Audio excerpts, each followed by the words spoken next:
Today we have the pleasure of having a Warrior's Way segment with Lieutenant Colonel Sam Linn, who's had a very illustrious career in the U.S. Army, going from West Point to Wharton, spent time in the Ranger Regiment, was a fire support officer in his younger days, and grooming for greatness. So Sam, appreciate your time. Glad to be here. Great to spend time with you today.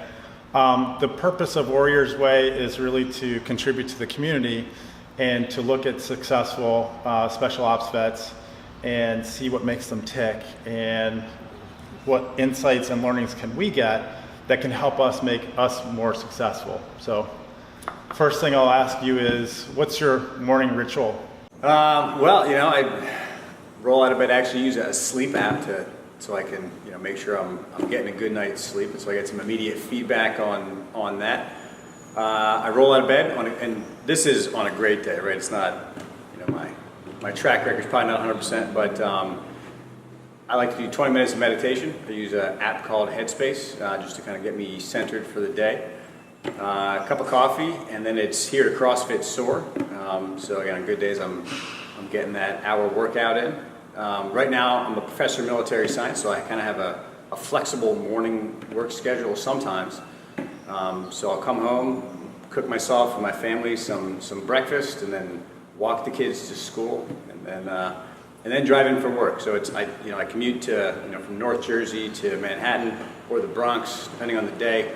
And so I either go in for PT or I go in after morning rush hour. So it's kind of a luxury, but that's what a perfect morning looks like for me, and I'm fortunate enough to get to do that pretty frequently. And how many kids do you have? Last count was 5, and we're done. Are you sure? I'm sure.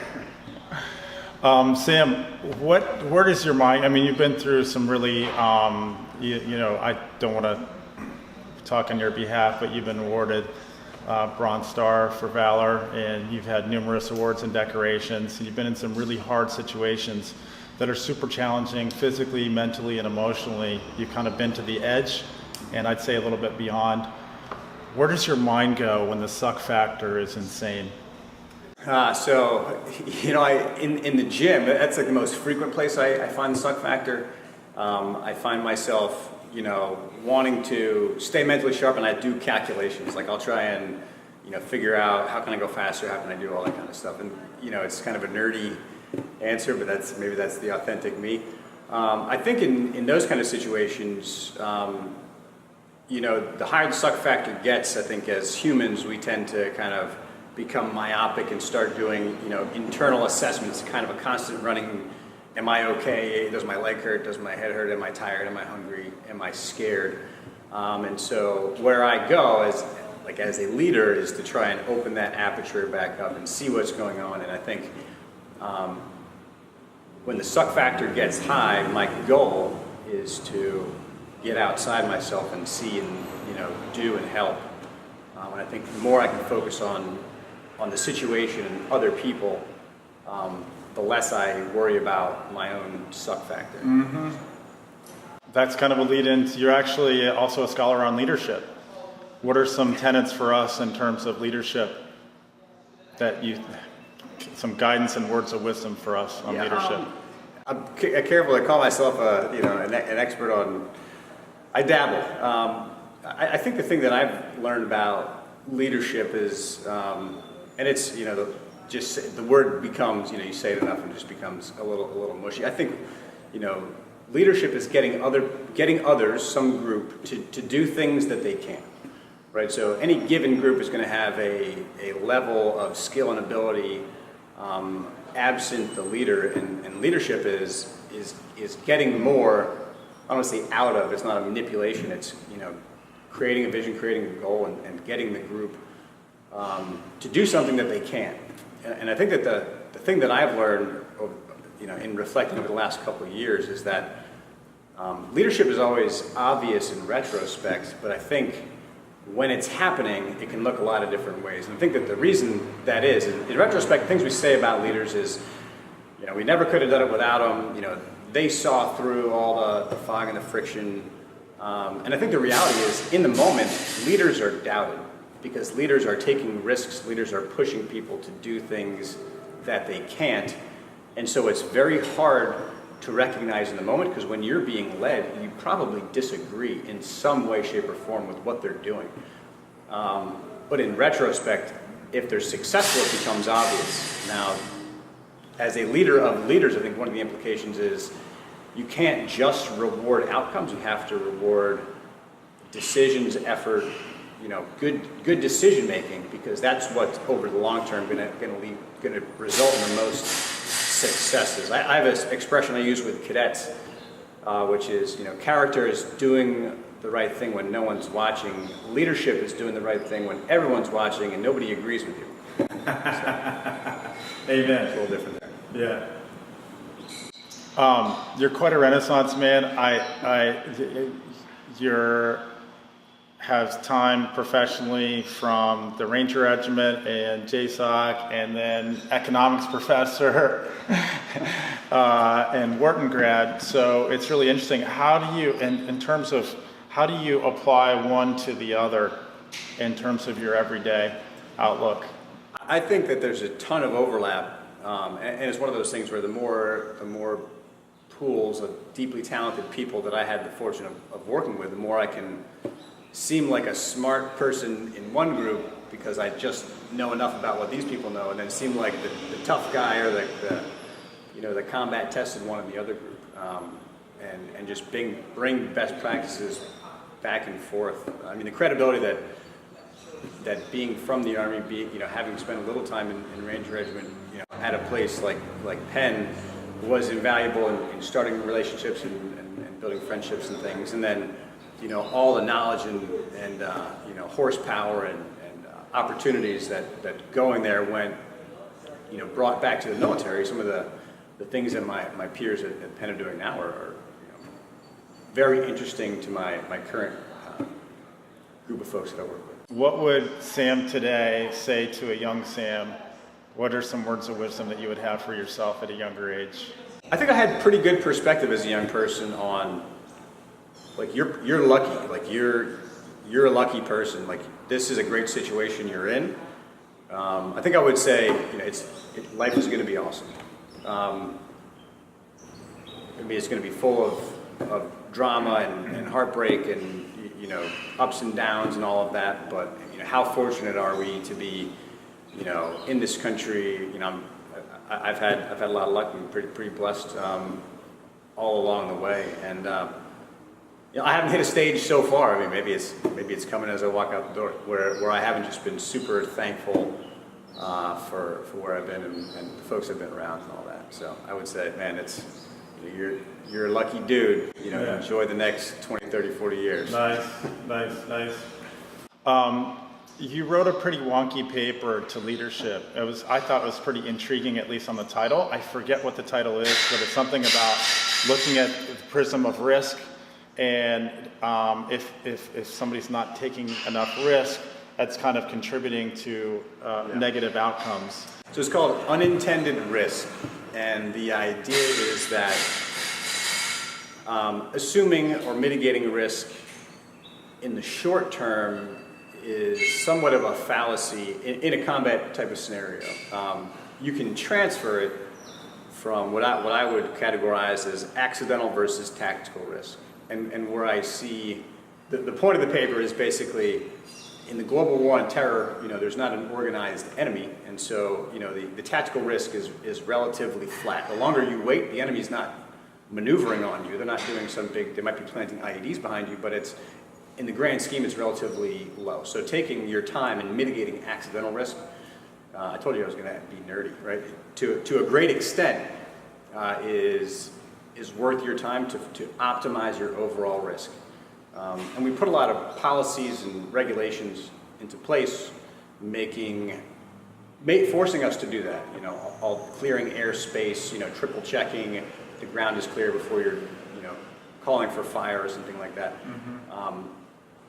Where I see a future issue as we move back in the Army, we're moving back towards decisive action, towards a more near peer type adversary in our training centers and our mental preparation. In that kind of scenario, the trade-off between accidental and tactical risk is much more dramatic. And so a column of enemy tanks is going to create a dilemma for you much more quickly and severely than, a couple insurgents with 5 AK-47s and, 1 EFP. And so the optimal level of risk is going to occur at a much shorter decision cycle, and you're going to incur more accidental risk. But you're going to mitigate enough tactical risk where the overall risk is optimal. It's the least bad option. And so I think as I look at warfighter exercises and some of these simulations, on a couple of occasions I've observed myself, my peers, beholden to these policies and regulations that are now binding. They are binding in a suboptimal way. They're making you bust the optimal time for decision making, incurring more accidental risk than we've been previously comfortable with, but it's incurring excessive tactical risk. And I think some of the reasons we're unwilling or unable to unwind some of those policies is that those policies can protect the individual commander, can protect the individual institution, because that accidental risk is very internalized and tactical risk is much less so, right? Like everybody knows, when something bad happens, everybody looks to the commander to see why it happened. As far as, CIVCAS or fratricide or one of those accidental risks. Tactical risk is we usually have confidence in the commander on the ground, and we should, but we also have to give them the latitude to make those decisions to optimize risk in the decision-making cycle. At the point of training, that's to, for any given time, reduce the overall accidental risk. And so we should still do that before it's decision-making time, but from, point of information to point of execution, that's the time frame I'm talking about. What would you like to share with the community? I almost feel like guilty calling myself a part of it. It's been, 2006. It's been 12 years since I was in the Ranger Regiment. I will tell you, I'm, humbled to be called a part of it. The special operations elite type community. It was formative, in my development. I would not be, the soldier, father, person I think I am today without those small 2 years. I think I contributed in some small way, but I'm definitely much more the beneficiary of that time than the contributor. And it was awesome. And I'd go back and mow grass there in a second. You're wearing a Team Red, White, and Blue shirt. You want to say anything about that? Yeah. So Team Red, White, and Blue is a veterans-serving nonprofit with the mission to enrich veterans' lives by connecting them with their communities through physical fitness and social activity. It's nationwide. There's a couple chapters overseas as well. It's started by a bunch of West Point guys, by a bunch of my classmates, and it's grown over the last, 8.5 years now. We've got 30 full-time employees. It's in 225 cities, and I mean that's the national side. The thing that I'm most proud to be affiliated with still is that I think that the product on a community basis is really top-notch. We've created these 225 communities that are focused around veterans. They're not exclusively veteran, because what we found, over the last 8 years is what veterans need. A, it's widely varied, and B, it's not to be surrounded by a bunch of veterans. It's to have access to and support of an inclusive community. And so now we've got these, 200 plus locations, over 100,000 members that do stuff together. They might go running on Wednesdays. They might, have access to a CrossFit gym on Saturdays or a place to go work out together.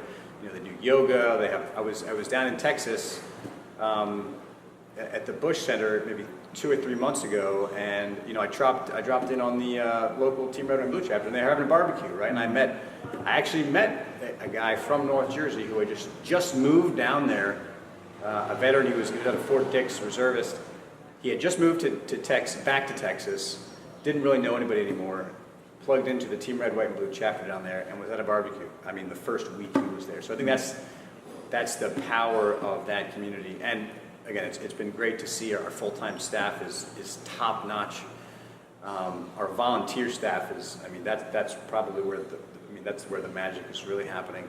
I mean, there are 2,500 volunteers that contribute, 20 plus hours a week in each of these 200 chapters across the country, and they're just doing phenomenal work. And so there's still places where they don't touch, but honestly, for anybody, across the country, it's worth looking at.